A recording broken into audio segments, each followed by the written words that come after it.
In the previous video, we saw how we could work across multiple sheets within a workbook. In collaborative environments, however, it often is required that we work with data in multiple workbooks. And Excel allows us to do this through linking workbooks. We have exactly this example here, where Uma needs to collect the data from the Q1, Q2 and Q3 workbooks and summarize those values into her total expenses. Now, before we begin the video, please make sure you've opened up W1 linking workbooks and that you've closed any other workbooks you may still have open. Now, we're going to be working with 4 workbooks and we want to see them all on the screen at the same time. And you're going to find that the ribbon starts taking up a lot of space. So to save on space, we're going to minimize our ribbon by double-clicking on the Home tab. Now let's go get those other workbooks open.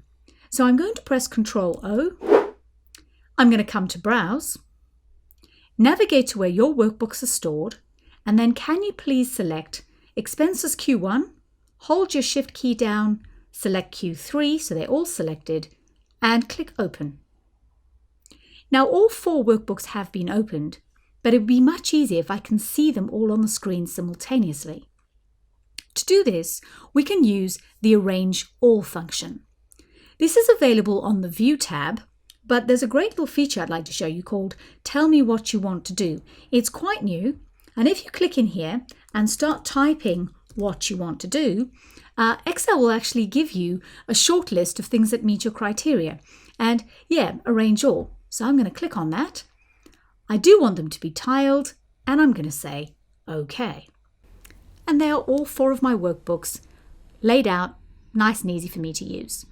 Now what I want to do here is get the total values from each of these workbooks into this workbook. I do not want to type them though, partly because I'm very likely to make an error and it's going to be very slow, but also because if the values should change in one of these workbooks, I need this one to update automatically.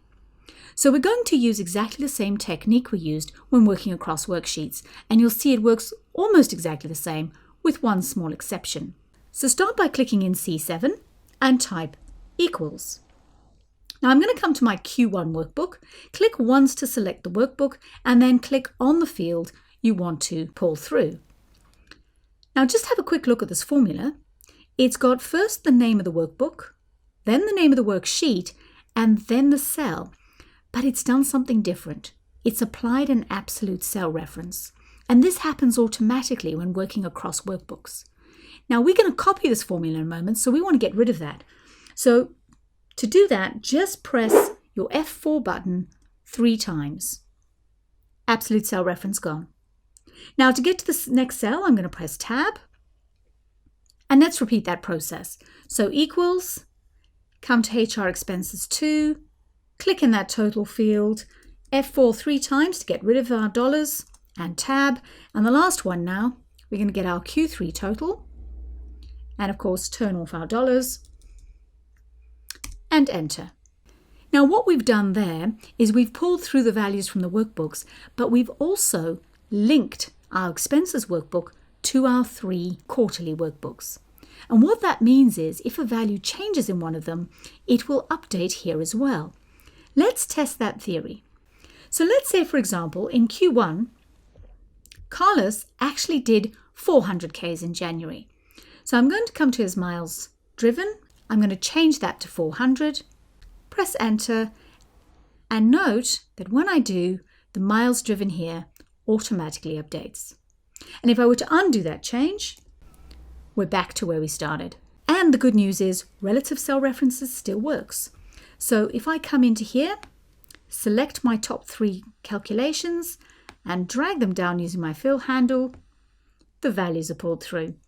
One small problem, I've lost my formatting, so let's just come to here and say fill without formatting. Great, so that worked beautifully. I'm just going to make this workbook maximized again so you can actually see what's going on. Right, let's just finish this off quickly. So I'm going to copy these bottom 4 calculations, Control C this time, Control V, and Control V. And you can see I've very quickly completed my total expenses for Sydney. Now linking is obviously very beneficial when you have workbooks that are stored in a similar location and aren't likely to move around too much. The problem is once those workbooks start moving or being renamed, the links can get damaged. So the next thing I need to show you is where you can go to manage these links. So I'm going to come to my Data tab, and just underneath the Data tab, you'll see Edit Links. This is normally grayed out, but here we have links.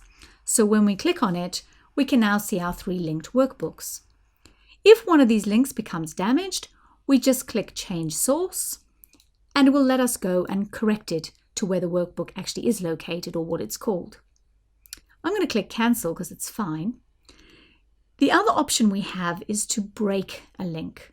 I strongly recommend you don't do this unless you're absolutely certain you need to, because once you've broken the link, it is a permanent move. You can't simply undo that process.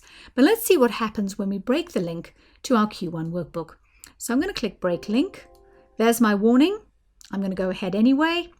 And when I close the dialog and come back into my workbook, you'll see when I go to any of the cells, the formula has been replaced by the last known value.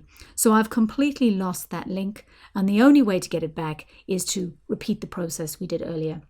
Take a moment to consider if there are any situations in your workplace that could be solved by using linked workbooks.